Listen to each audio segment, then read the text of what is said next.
शुक्रवार का व्रत उठाएं, संतोषी माता की शरण में आए, गुड़ और चने का भोग लगाएं, जीवन में सदा ही सुख पाए।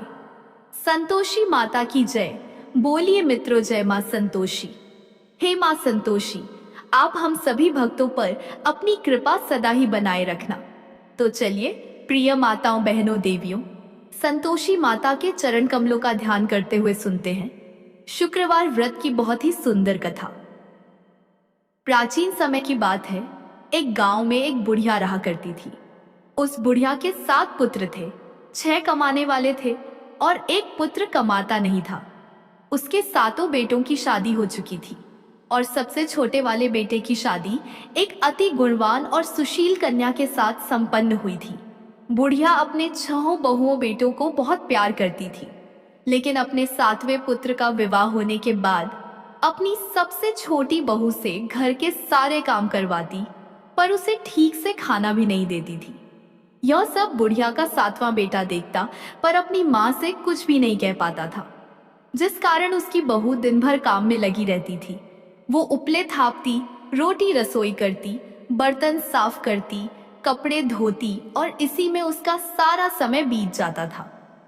बुढ़िया भी अपने 6 बेटों की रसोई बनाती और उन्हें अच्छा भोजन कराती, और पीछे से जो कुछ जूठन बचता सो 7वें बेटे को उठाकर दे देती थी। बुढ़िया का 7वां बेटा बड़ा ही भोला भाला था। वो अपने मन में किसी भी प्रकार का कोई गलत विचार नहीं करता था। एक दिन वो लड़का अपनी बहू से बोला, देखो प्रिय, मेरी माता का मुझ पर कितना प्यार है। यह सुनकर उसकी पत्नी बोली, क्यों नहीं, आपकी माता का आप पर बहुत प्यार है कि सबका बचा हुआ जूठन तुमको खिलाती है। वह बोला, भला ऐसा भी कहीं हो सकता है? मेरी माँ ऐसा कभी नहीं कर सकती। मैं जब तक आंखों से न देखूं, मैं मान ही नहीं सकता। बहू ने कहा, तुम खुद देख लोगे तब तो मानोगे। और ऐसे ही कुछ दिन बाद एक बड़ा त्योहार आया। बुढ़िया के घर में 7 प्रकार के भोजन और चूरमा के लड्डू बनाए गए।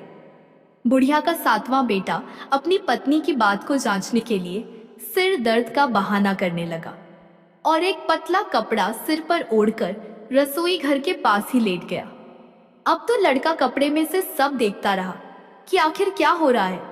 जब 6 भाई भोजन करने आए तो उसने देखा कि माँ ने उनके लिए सुंदर सुंदर आसन बिछाए बैठी हैं, 7 प्रकार की रसोई परोसी है और हर बेटे को आग्रह करके जिमाती है कि खा ले बेटा। 7वां बेटा कपड़े के पीछे ये सब देख रहा था। 6 भाई भोजन करके उठे, तब बुढ़िया ने उनकी झूठी थालियों में से लड्डुओं के टुकड़ों को उठाया और एक लड्डू बना दिया। जूठन साफ कर बुढ़िया ने 7वें बेटे को पुकारा कि उठो बेटा, 6 भाई भोजन कर गए, अब तू ही बाकी है, उठना, कब खाएगा? यह सब देखकर 7वां बेटा कहने लगा, माँ मुझे भोजन नहीं करना, मैं धन कमाने के लिए परदेश जा रहा हूँ। माँ को बेटे की बात पसंद आ गई कि बेटा परदेश जाएगा तो बहुत सारा धन कमा कर लाएगा। बुढ़िया ने अपने बेटे को जाने की आज्ञा दे दी और कहा कि कल जाता हो तो आज ही जा। वह बोला, हाँ हाँ, आज ही जा रहा हूँ। यह कहकर वह घर से निकल गया। चलते समय उसे अपनी पत्नी की याद आई। वह गौशाला में उपले थाप रही थी। वहीं पर जाकर वो अपनी पत्नी से बोला, हम जावे हैं परदेश को, आगे सो कुछ काल, तुम रहियो संतोष से, धर्म आपनो पाल। वह बोली, जाओ पिया आनंद से, हमरु सोच हटाए, राम भरोसे हम रहें, ईश्वर तुम्हें सहाय। पत्नी बोली, देय निशानी आपनी, देख धरू मैं धीर, सुधी हमरी मति बिसारियो, रखियो मन गंभीर। वो बोला कि मेरे पास तुम्हें देने के लिए तो कुछ भी नहीं है, बस यह एक अंगूठी है, सो ले लो और अपनी कुछ निशानी मुझे भी दे दो। वह बोली, मेरे पास आपको देने के लिए क्या है? इतना कहकर वह पति के चरणों में गिरकर रोने लगी। इससे पति के जूतों पर गोबर से सने हाथों से छाप बन गई। वह घर से चल दिया और कई दिनों तक चलता रहा, और चलते चलते वो एक दूर देश में जा पहुंचा। वहां पर एक बड़े साहूकार की दुकान थी। वहां जाकर वो कहने लगा, सेठ जी, मुझे धन की बहुत आवश्यकता है, मुझे आप नौकरी पर रख लो। साहूकार को भी काम के लिए एक व्यक्ति की जरूरत थी, तो वह बोला कि ठीक है, रह जाओ। लड़के ने पूछा कि साहूकार जी, वेतन क्या दोगे? साहूकार ने कहा, तुम्हारा काम देखकर दाम मिलेंगे। और ऐसा कहकर उसको साहूकार के यहाँ नौकरी मिल गई। वह रोज सवेरे 7 बजे से रात तक सेठ के पास नौकरी करने लगा। कुछ ही दिनों में वो लड़का दुकान का सारा लेन देन, हिसाब किताब, ग्राहकों को माल बेचना, सारा काम करने लगा। साहूकार के 7 से 8 नौकर थे। वे सब चक्कर खाने लगे कि यह तो बहुत होशियार बन गया है। सेठ ने भी लड़के का काम देखा और 3 महीने में ही उसे आधे मुनाफे का साझीदार बना लिया। इसी प्रकार से समय बीता और वह लड़का 12 वर्ष में ही नामी सेठ बन गया। अब तो मालिक सारा कारोबार उस पर छोड़कर बाहर चला गया। संतोषी माता व्रत कथा के अनुसार अब बहू पर क्या क्या बीत रही है, सो आप सुनो। बेटे के जाने के बाद सास अपनी बहू को बहुत दुख देने लगी। सास सारी गृहस्थी का काम करवाकर बहू को लकड़ी लेने जंगल में भेज देती। इस बीच घर की रोटियों के आटे से जो भूसी निकलती उसकी रोटी बनाकर रख दी जाती और फूटे नारियल के खोपरे में पानी पीने के लिए दिया जाता। और इस तरह उस दुखियारी के दिन बीत रहे थे। पति के जाने बाद बहू पर सास के अत्याचार धीरे धीरे और ज्यादा बढ़ते चले गए। एक दिन बहू इस सब से दुखी होकर मंदिर चली गई। वहां उसने देखा कि बहुत सी स्त्रियां कोई पूजा कर रही थी। उसने स्त्रियों से उस व्रत के बारे में जानकारी ली तो वे बोली कि हम संतोषी माता का व्रत कर रही हैं। इससे जीवन के सभी प्रकार के कष्टों का नाश होता है और जीवन में सुख समृद्धि आती है। निपुत्र को पुत्र मिलता है, प्रीतम बाहर गया हो तो जल्दी अपने घर को आता है, कुंवारी कन्या को मनपसंद वर मिलता है, सब तरह की सुख शांति प्राप्त होती है और जो कुछ मन में कामना हो वे सब इस संतोषी माता की कृपा से पूरी हो जाती है। उन स्त्रियों ने उसे बताया कि शुक्रवार को नहा धोकर एक लोटे में शुद्ध जल ले, गुड़ चने का प्रसाद बना लेना तथा सच्चे मन से माँ का पूजन करना। हर शुक्रवार को निराहार रह संतोषी माँ की कथा कहना सुनना। इसके बीच व्रत का क्रम टूटे नहीं, सो लगातार इस नियम का पालन करना। साथ में कथा सुनने वाला कोई न मिले तो घी का दीपक जलाकर उसके आगे जल के पात्र को रखकर कथा कहना। जब तक कार्य सिद्ध न हो नियम पालन करना और कार्य सिद्ध हो जाने पर ही व्रत का उद्यापन करना। 3 मास में माता व्रत का फल पूरा करती है। यदि किसी के खोटे ग्रह हो तो भी माता 1 वर्ष में अवश्य कार्य को सिद्ध करती है। इसलिए कार्य सिद्ध होने पर ही उद्यापन करना चाहिए, बीच में नहीं। उद्यापन में 2.5 सेर आटे का खाजा तथा इसी परिमाण से खीर तथा चने का साग तैयार करना। 8 लड़कों को भोजन कराना। जहां तक मिले देवर जेठ भाई बंधु कुटुंब के लड़के लेना, न मिले तो रिश्तेदारों और पड़ोसियों के लड़के बुलाना, उन्हें भोजन कराना, यथाशक्ति दक्षिणा देना और माता का व्रत पूरा करना। इस दिन खटाई भूलकर भी मत खाना और न ही किसी को खाने को देना और दिन में 1 वक्त भोजन करना। उन महिलाओं से व्रत का सारा विधान सुनकर अब तो बहू हर शुक्रवार को पूरी सच्ची श्रद्धा से संतोषी माता का व्रत करने लगी। संतोषी माता की कृपा से कुछ ही दिनों के बाद उसे अपने पति का पत्र मिला, साथ ही पति के भेजे हुए पैसे भी आ गए। यह सब देखकर जेठानी मुंह सिकोड़ने लगी और बोली, इतने दिनों में पैसा आया, इसमें क्या बड़ाई है। लड़के ताने देने लगे। काकी के पास अब पत्र आने लगे, रुपया आने लगा। अब तो काकी की खातिर बढ़ेगी, अब तो काकी बुलाने से भी नहीं बोलेगी। बेचारी सरलता से कहती, भैया पत्र आवे, रुपया आवे तो हम सबके लिए अच्छा है। ऐसा कहकर आंखों में आंसू भरकर संतोषी माता के मंदिर में आकर मातेश्वरी के चरणों में गिरकर रोने लगी और बोली कि माँ, मैंने तुमसे पैसा नहीं मांगा, मुझे पैसे से क्या काम है, मुझे तो अपने सुहाग से काम है, मैं तो अपने स्वामी के दर्शन और सेवा मांगती हूँ। तब माता ने प्रसन्न होकर कहा, जा बेटी, तेरा स्वामी बहुत जल्दी तेरे पास आएगा। यह सुनकर वह खुशी से बावली हो गई और घर में जा काम करने लगी। अब संतोषी माँ विचार करने लगी कि इस भोली भाली पुत्री से मैंने कह तो दिया तेरा पति आएगा, पर कहाँ से? वह तो स्वप्न में भी इसे याद नहीं करता, उसे याद दिलाने मुझे जाना पड़ेगा। इस तरह माता बुढ़िया के बेटे के पास स्वप्न में प्रकट होकर कहने लगी, साहूकार के बेटे, सोता है या जागता है? वह बोला, माता सोता भी नहीं हूँ, जागता भी नहीं हूँ, बीच में ही हूँ, कहो क्या आज्ञा है। माँ कहने लगी, तेरा घर बार कुछ है या नहीं। वह बोला, मेरा सब कुछ है माता, माँ बाप भाई बहन बहू, क्या कमी है। माँ बोली, पुत्र, तेरी स्त्री घोर कष्ट उठा रही है, माँ बाप उसे दुख दे रहे हैं, वह तेरे लिए तरस रही है, तू उसकी सुध ले। वह बोला, हाँ माता, यह तो मुझे मालूम है, परंतु मैं जाऊं तो जाऊं कैसे। परदेश की बात है, लेन देन का कोई हिसाब नहीं, कोई जाने का रास्ता नजर नहीं आता, मैं कैसे चला जाऊं। माँ कहने लगी, मेरी बात मान, सवेरे नहा धोकर संतोषी माता का नाम ले और एक घी का दीपक जला। दंडवत होकर दुकान पर जाकर बैठना, देखते ही देखते तेरा लेन देन सब चुकता हो जाएगा, जमा माल बिक जाएगा, सांझ होते होते धन का ढेर लग जाएगा। जब सवेरे उठकर उसने लोगों से अपने सपने की बात कही तो वे सब उसकी बात अनसुनी कर खिल्ली उड़ाने लगे कि कहीं सपने भी सच होते हैं।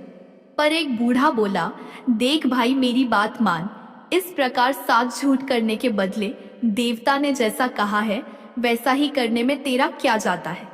वह बूढ़े की बात मान, स्नान कर संतोषी माँ को दंडवत कर घी का दीपक जला दुकान पर जा बैठा। थोड़ी देर में वह क्या देखता है कि देने वाले रुपया लाए, लेने वाले हिसाब लेने लगे। कोठे से भरे सामानों के खरीदार नकद दाम में सौदा करने लगे। शाम तक धन का ढेर लग गया। माता का चमत्कार देख प्रसन्न होकर मन में माता का नाम लेकर अपने घर ले जाने के लिए गहना कपड़ा खरीदने लगा और वहां के काम से निपटकर वह घर को रवाना हुआ। वहां बहू बेचारी जंगल में लकड़ी लेने जाती है। लौटते वक्त माँ के मंदिर पर विश्राम करती है। वह तो उसका रोजाना रुकने का स्थान था। दूर से धूल उड़ती देख वह माता से पूछती है, हे माता, यह धूल कैसी उड़ रही है। माँ कहती है, हे पुत्री, तेरा पति आ रहा है।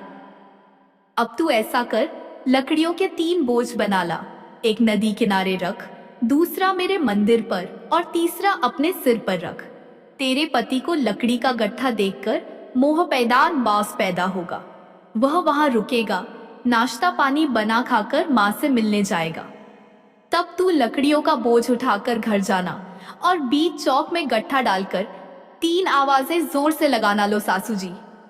लकड़ियों का गट्ठा लो, भूसी की रोटी दो और नारियल के खोपरे में पानी दो। आज कौन मेहमान आया है। माता की बात सुन बहू बहुत अच्छा माता कहकर प्रसन्न होकर लकड़ियों के 3 गढ़े ले आई। एक नदी तट पर, एक माता के मंदिर पर रखा और एक सिर पर रखा। इतने में ही वहां एक मुसाफिर आ पहुंचा। सूखी लकड़ी देख उसकी इच्छा हुई कि अब यहीं विश्राम करे और भोजन बना खाकर गांव जाए। और इस प्रकार भोजन बना विश्राम कर वह गांव को गया। वो घर में सबसे प्रेम से मिला और उसी समय बहू सिर पर लकड़ी का गट्ठा लिए घर में आती है। लकड़ी का भारी बोझ आंगन में डाल जोर से 3 आवाज देती है, लो सासू जी, लकड़ी का गट्ठा लो, भूसी की रोटी दो, नारियल के खोपरे में पानी दो। यह सुनकर सास बाहर आ गई। अपने दिए हुए कष्टों को भुलाते हुए कहती है, बहू ऐसा क्यों कहती है, तेरा मालिक तेरा पति आया है। आ बैठ, मीठा भात खा, भोजन कर, कपड़े गहने पहन। इतने में आवाज सुन उसका स्वामी बाहर आता है और अपनी अंगूठी देख व्याकुल हो माँ से पूछता है, माँ यह कौन है। माँ कहती है, बेटा यह तेरी बहू है। आज 12 वर्ष हो गए तू जब से गया है, तब से सारे गांव में जानवर की तरह भटकती फिरती है। काम काज घर का कुछ करती नहीं, 4 समय आकर खा जाती है। अब तुझे देखकर भूसी की रोटी और नारियल के खोपरे में पानी मांगती है। वह लज्जित हो बोला, ठीक है माँ, मैंने इसे भी देखा है और तुम्हें भी देखा है। अब मुझे दूसरे घर की चाबी दो तो उसमें ही रहूंगा। तब माँ बोली, ठीक है बेटा, तेरी जैसी मर्जी। इतना कहकर चाबी का गुच्छा पटक दिया। उसने चाबी लेकर दूसरे कमरे में जो तीसरी मंजिल के ऊपर था खोलकर सारा सामान जमाया और एक दिन में ही वहां राजा के महल जैसा ठाट बाट बन गया। अब क्या था, वे दोनों पति पत्नी सुखपूर्वक रहने लगे। और इतने में अगला शुक्रवार आया। बहू ने अपने पति से कहा कि मुझे माता का उद्यापन करना है। पति बोला, बहुत अच्छा, खुशी से करो। और वह तुरंत ही उद्यापन की तैयारी करने लगी। जेठ के लड़कों को भोजन के लिए कहने गई। उसने मंजूर किया, परंतु पीछे जेठानी अपने बच्चों को सिखलाती है, देखो रे, भोजन के समय सब लोग खटाई मांगना, जिससे उसका उद्यापन पूरा ना हो। लड़के झीमने आए, खीर पेट भरकर खाई, परंतु याद आते ही कहने लगे, हमें कुछ खटाई दो, खीर खाना हमें भाता नहीं, देखकर अरुचि होती है। बहू कहने लगी, खटाई किसी को नहीं दी जाएगी, यह तो संतोषी माता का प्रसाद है। लड़के तुरंत उठ खड़े हुए, बोले, चाची पैसा लाओ। भोली बहू को जानती नहीं थी, सो उन्हें पैसे दे दिए। लड़के उसी समय जाकर के इमली ला खाने लगे और यह देखकर बहू पर माताजी ने कोप किया। माता के क्रोध से राजा के दूत उसके पति को पकड़कर ले गए और जेल में बंद कर दिया। इस सबसे जेठ जेठानी बहू को खोटे वचन कहने लगे कि लूट लूट कर धन इकट्ठा करके लाया था, सो राजा के दूत पकड़कर ले गए। चोर को अब सब मालूम पड़ जाएगा जब जेल की हवा खाएगा तो। बहू से यह वचन सहन नहीं हुए। वो रोती रोती माता के मंदिर में गई। बोली, हे माता, तुमने यह क्या किया? हंसाकर अब क्यों रुलाने में लगी हो? माता बोली, पुत्री, तूने गलत उद्यापन करके मेरा व्रत भंग किया है। तूने इतनी जल्दी सब बातें भुला दी।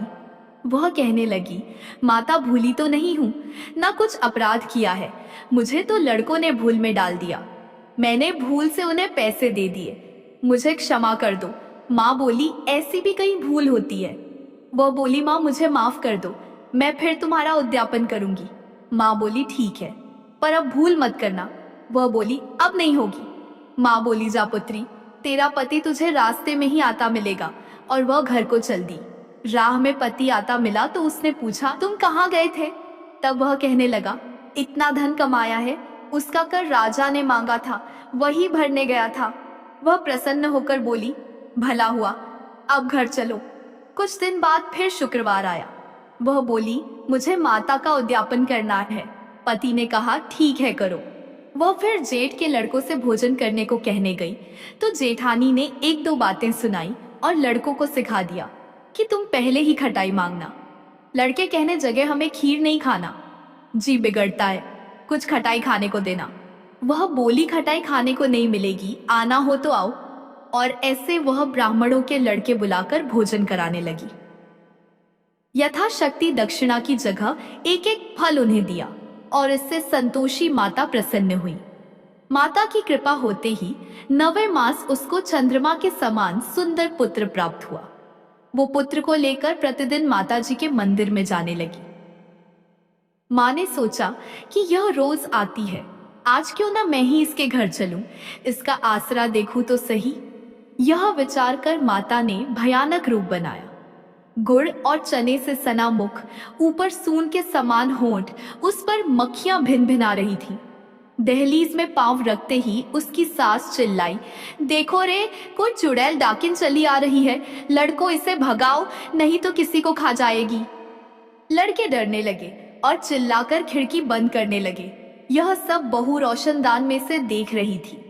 प्रसन्नता से पगली होकर चिल्लाने लगी, आज मेरी माताजी मेरे घर आई हैं।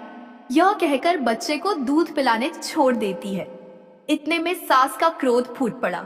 बोली, रांड, इसे देखकर कैसी उतावली हुई है जो बच्चे को पटक दिया। इतने में माँ के प्रताप से जहां देखो वहीं लड़के ही लड़के नजर आने लगे। वह बोली, माँ जी, मैं जिनका व्रत करती हूँ यह वही संतोषी माता है। इतना कह झट से सारे घर के किवाड़ खोल देती है। सबने माता के चरण पकड़ लिए और विनती कर कहने लगे, हे माता, हम मूर्ख हैं, हम अज्ञानी हैं, पापी हैं। तुम्हारे व्रत की विधि हम नहीं जानते। तुम्हारा व्रत भंग कर हमने बहुत बड़ा अपराध किया है। हे माता, आप हमारा अपराध क्षमा करो। इस प्रकार माता प्रसन्न हुई और सभी को आशीर्वाद दिया। माता, आपने बहू को जैसा फल दिया वैसा सबको देना। जो भी भक्त माता की यह कथा पढ़े उसका हर मनोरथ पूर्ण हो। तो बोलिए प्रेम से, संतोषी माता की जय।